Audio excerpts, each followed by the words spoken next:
belum lagi rukun Islam dan rukun iman mereka berbeda, ya. Jadi kalau ke dalam akidah kita, rukun Islam itu adalah sholat, mengucapkan 2 kalimat syahadat, kemudian yang kedua adalah sholat, kemudian yang ketiga adalah melaksanakan zakat, kemudian haji dan shaum Ramadan. Kalau di Syiah tidak ada.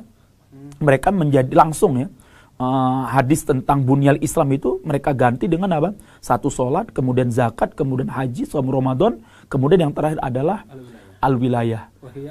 Ya, dan itu adalah dan meyakini atau kewilayahan akidah tentang kewilayahan Ali itu adalah ahamul aqaid mereka.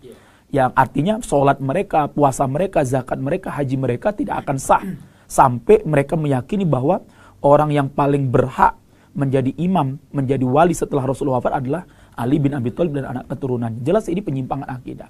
Si Ustadz Bayaran ini menyebutkan bahwa rukun Islam dan iman Syiah berbeda, tidak lain untuk menggiring opini muslimin yang tujuannya untuk memvonis bahwa Syiah bukan Islam. Sebab rukun Islamnya berbeda. Sungguh ini logika yang menggelikan bagi siapa saja yang mau berpikir. Sebab jika dia belajar dan membaca kitab-kitab ulamanya sendiri, si Ustadz Bayaran ini akan dapatkan adanya perbedaan pendapat tentang susunan rukun iman dan rukun Islam yang dia yakini sendiri selama ini, baik dalam jumlah maupun urutannya. Sebenarnya kami tidak ingin membahas persoalan ini karena khawatir timbulnya hal-hal yang tidak diinginkan. Namun, karena Ustadz Bayaran ini menyudutkan kelompok Syiah dengan sebutan rukun Islam dan imannya berbeda dengan tujuan mengeluarkan Syiah dari Islam, dan persoalan ini terus diulang-ulang oleh guru-gurunya dan juga gerombolannya, maka kami tunjukkan kepada si Ustadz Bayaran ini beberapa riwayat yang tidak memasukkan syahadat ke dalam rukun Islam. Dalam kitab Sahih Al-Bukhari yang diterbitkan oleh Dar Ibn Katsir, cetakan pertama tahun 2002 Masehi, halaman 1795. Dalam hadis lain diriwayatkan oleh Al-Bukhari, ia tidak menyebut haji dan tidak menyebutkan khumus, yaitu mengeluarkan 1/5 harta dalam rukun Islam. Diriwayatkan dari Abu Jamrah, dia berkata, Ibn Abbas mendudukan aku di atas tempat tidurnya dan berkata kepadaku, utusan Abdul Qais tak kalah mendatangi Rasulullah Shallallahu Alaihi Wasallam. Beliau bertanya, siapa utusan-utusan ini? Mereka menjawab, Rabi'ah. Sampai kalimat Rasulullah bertanya kepada mereka, tahukah kalian iman kepada Allah? Mereka menjawab, Allah dan Rasulnya lah yang lebih tahu. Beliau menjawab, yaitu persaksian bahwa tidak ada sesembahan yang hak selain Allah semata, yang tiada sekutu baginya, dan bahwasanya Muhammad adalah utusan Allah, mendirikan sholat, membayar zakat, dan aku taksir dalam perintahnya ada puasa bulan Ramadan, dan kalian bayarkan 1/5 bagian ghanimah. Pertanyaannya sekarang, mana khumus di dalam rukun Islam Ustadz Bayaran ini? Sementara Rasulullah telah menyebutkannya. Bahkan yang lebih aneh, beliau Shallallahu Alaihi Wasallam meletakkan sholat dan zakat di dalam rukun iman. Karena itu, sebagaimana yang kami katakan tadi, kami tidak akan menanggapinya. Sebab tentang rukun Islam dan iman, sesuatu hal yang masih diperselisihkan di kalangan para ulama sendiri. Bahkan ulama Ustadz Bayaran ini, yaitu Ibn Baz, menambahkan jihad sebagai rukun Islam ke-6.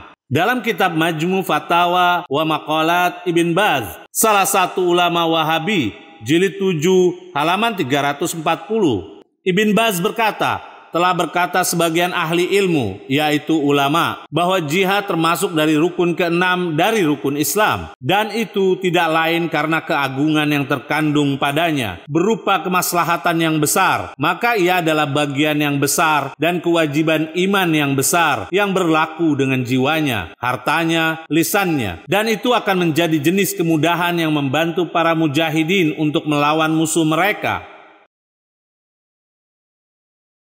Dan ulama Wahabi lain memasukkan keimanan kepada Imam Mahdi termasuk akidah, sehingga siapapun yang tidak meyakininya jatuh ke dalam kekafiran. Dalam kitab Al-Irsyad ila Sahihil I'tiqad karya Saleh bin Fawzan, salah satu ulama Wahabi, jilid 1 yang diterbitkan oleh Kerajaan Arab Saudi, cetakan kedua tahun 1412 Hijriah, pada halaman 200 sampai 201, Allama As-Safarini berkata, Telah banyak pendapat mengenai Al-Mahdi, sampai dikatakan Al-Mahdi adalah Isa. Pendapat yang benar yang diyakini pemilik kebenaran adalah bahwa Al-Mahdi bukanlah Isa, dan beliau akan keluar sebelum turunnya Isa alaihissalam. Dan telah banyak riwayat yang menerangkan tentang keluarnya Al-Mahdi, hingga riwayat-riwayat tersebut mencapai derajat mutawatir secara makna. Hal ini tersiar di kalangan ulama Ahlus Sunnah, hingga memasukkannya ke salah satu akidah mereka.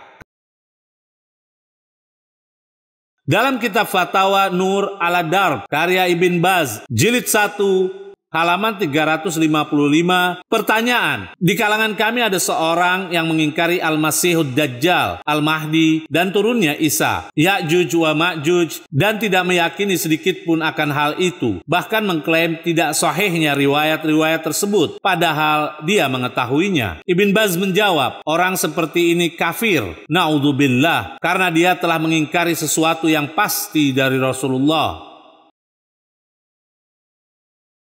Dari semua bukti riwayat ini menunjukkan tidak ada kesepakatan dari para ulama Ustadz Bayaran ini mengenai jumlah dan susunan rukun iman secara paten. Mengapa Ustadz Bayaran ini merasa gerah dan mempermasalahkan urutan rukun iman dalam Syiah yang tidak memasukkan 2 kalimat syahadat? Beranikah si Ustadz Bayaran ini mengatakan bahwa para ulamanya sendiri telah berbuat kejahatan akidah karena berbeda urutan dan jumlah rukun imannya? Atau memang Ustadz Bayaran ini tidak pernah membaca kitab mereka, namun tetap dia mencari kesalahan Syiah karena mencari makannya dengan cara memfitnah Syiah? Selanjutnya kami jawab mengenai keberatan Ustadz Bayaran ini mengenai wilayah Ali bin Abi Thalib yang dikatakan termasuk penyimpangan akidah. Ini juga Anda telah salah karena awalnya Anda katakan termasuk furu atau cabang, tapi kemudian Anda katakan akidah. Bukankah akidah adalah usul atau akar? Dari sini saja si Ustadz Bayaran ini tidak memahaminya, tetapi merasa sok paling memahami Syiah. Jangan-jangan si Ustadz Bayaran ini juga tidak paham dengan apa yang diyakini dan diikutinya selama ini. Bahasa lainnya adalah ngaji jarene atau ngaji baru katanya. Sekarang kami akan jelaskan kepada si Ustadz Bayaran tadi supaya dia belajar lagi dari kitab para ulama muslimin mengenai kewilayahan Ali bin Abi Thalib. Kami akan bawakan riwayat yang nantinya para pemirsa menilainya sendiri. Dalil wilayah Ali bin Abi Thalib. Allah Subhanahu wa taala berfirman di dalam surat 5 ayat 55. Sesungguhnya wali kalian hanyalah Allah, Rasulnya, dan orang-orang yang beriman, yang melaksanakan salat dan menunaikan zakat dalam keadaan ruku. Sebab turunnya ayat di atas adalah sebagai berikut. Dalam kitab tafsir Al-Quranil Azim, karya Ibn Abi Hatim, salah satu ulama Ahlus Sunnah, jilid 1, yang diterbitkan oleh Maktabah Nizar Mustafa Al-Baz, cetakan pertama tahun 1997, halaman 1162. Ibn Abi Hatim berkata, telah menyampaikan kepada kami Abu Sa'id Al-Asyaj sampai pada kalimat dari Salamah bin Kuhail yang berkata, Ali bersedekah dengan cincinnya dalam keadaan ruku, maka turun ayat, sesungguhnya pemimpin kalian adalah Allah, Rasulnya, dan orang-orang yang beriman, dan seterusnya hingga akhir ayat. Mari kita lihat pernyataan Ibn Abi Hatim, apakah riwayat yang dinukilnya tersebut sahih atau tidak. Dalam kitab yang sama, jilid 1, halaman 14, Ibn Abi Hatim berkata, sekelompok saudaraku telah memintaku menulis tafsir Al-Quran yang ringkas dengan sanad yang paling sahih sampai kalimat, maka aku jawab permohonan mereka dengan memohon taufik kepada Allah dan pertolongan kepadanya sampai kalimat, maka aku memilih untuk mengeluarkan paling sahih khabar dan sanad dengan matan yang serupa. Sedangkan kesahihan riwayat yang dinukil oleh Ibn Abi Hatim juga diakui oleh ulama kontemporer berikut. Dalam kitab yang sama, yang ditahqiq oleh As'ad Muhammad Thayyib, halaman 10, Muhaqqiq berkata, pentingnya kitab tafsir Ibn Abi Hatim sampai kalimat, salah satunya adalah dia memilih sanad yang paling sahih.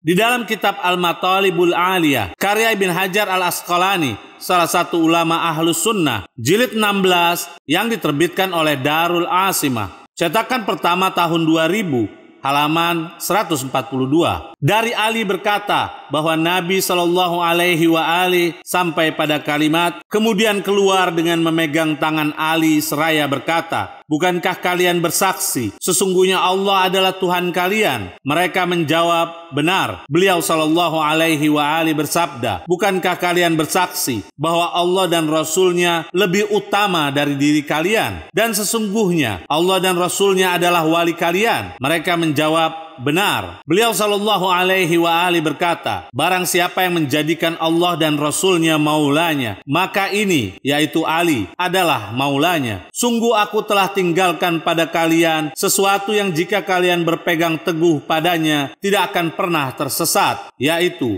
kitabullah yang ujungnya berada di tangannya dan ujung lainnya berada di tangan kalian. Dan kedua, ahlul baitku. Ibn Hajar al-Asqalani berkata, hadis ini sanadnya sahih.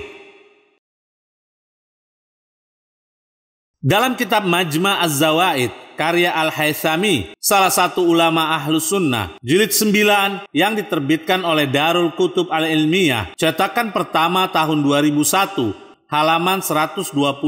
Dan dari Buraidah, dia berkata, Rasulullah mengutus 2 utusan ke Yaman. Salah satu dari keduanya dipimpin Ali bin Abi Thalib dan yang lainnya Khalid bin Walid. Kemudian beliau Shallallahu Alaihi Wasallam bersabda, jika kalian bertemu, maka Ali yang menjadi pemimpinnya. Dan jika kalian berpisah, maka masing-masing bersama pasukannya. Dan kami bertemu Bani Zaid dari penduduk Yaman, dan kami berperang. Maka muslimin memenangkan peperangan atas musyrikin. Maka kami membunuh pejuang musuh dan menangkap tawanan. Kemudian Ali memilih seorang tawanan wanita untuk dirinya. Buraidah berkata, maka aku bersama Khalid bin Walid menulis surat kepada Rasulullah untuk mengabarkan kepada beliau masalah tersebut. Maka ketika aku bertemu Rasulullah, aku membacakan surat itu kepada beliau Shallallahu Alaihi Wasallam. Maka aku melihat kemarahan pada wajah Rasulullah. Kemudian aku berkata, ya Rasulullah, ini adalah tempat aku berlindung. Engkau telah mengutusku bersama seorang lelaki dan engkau memerintahkanku untuk taat kepadanya. Maka aku melaksanakan apa yang engkau perintahkan. Rasulullah bersabda, janganlah engkau memburukan Ali, karena sesungguhnya dia dariku dan aku darinya, dan dia adalah wali kalian setelahku. Kami tegaskan, dan dia adalah wali kalian setelahku. Berkata Al-Haythami, telah meriwayatkan hadis ini Ahmad dan Bazar dengan ringkas, dan pada sanadnya ada Al-Ajlah Al-Kindi.